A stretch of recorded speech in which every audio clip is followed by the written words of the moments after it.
BNP থেকে পদ স্থগিত আলোচিত নেতা অ্যাডভোকেট ফজলুর রহমান ঘোষণা দিয়েছেন তিনি হ্যান্ডমাইক হাতে তার নাম ধরে ডাকাডাকি করা এবং কটাক্ষ সহ নানা স্লোগান দেওয়ার অভিযোগে গ্রেফতার হওয়া তরুণী ফারজানা তমার পক্ষে আদালতে লড়বেন। সম্প্রতি গণমাধ্যমকে সাক্ষাৎকারে ফজলুর রহমান বলেন, যেই মেয়ে আমার বাড়ির সামনে বলছে ফজলু পাগলা গ্রেফতার না হলে যাব না এখান থেকে, সেই মেয়ে চাঁদাবাজি করতে গিয়ে ধরা পড়ছে, এখন তাকে আমার ছাড়াতে হবে।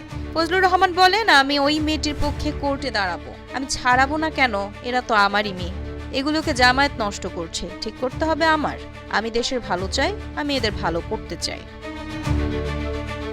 ফজলুর রহমান আরো বলেন, জামায়াতের কর্মীরা আমাকে অপমান করেছে, জন্মের পরে কোনো রাজনৈতিক দল এমন অপমান করেনি। যে স্বপ্ন নিয়ে মুক্তিযুদ্ধ করেছিলাম তা এখনো বাস্তবায়িত হয়নি, দেশে এখনো মনুষ্যত্ব, বিবেক ও গণতন্ত্র প্রতিষ্ঠিত হয়নি।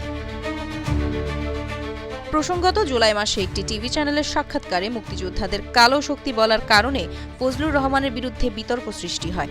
বিএনপি চেয়ারপারসনের উপদেষ্টার পদ ৩ মাসের জন্য স্থগিত করা হয়। সে সময় ফজলুর রহমানের বাসার সামনে বিক্ষোভে অংশ নিয়ে ফারজানা তমা তার নাম ধরে ডাকাডাকি এবং নানা স্লোগান দেয়। ওই তরুণীকে ১২ সেপ্টেম্বর রাজধানীর উত্তরায় জসিমউদ্দিন এলাকা থেকে গ্রেফতার করা হয়। তার বিরুদ্ধে ১০ লাখ টাকা চাঁদা দাবির অভিযোগে উত্তরা পশ্চিম থানায় মামলা করা হয়। ২১ দিন ধরে বর্তমানে সে কারাগারে আছে।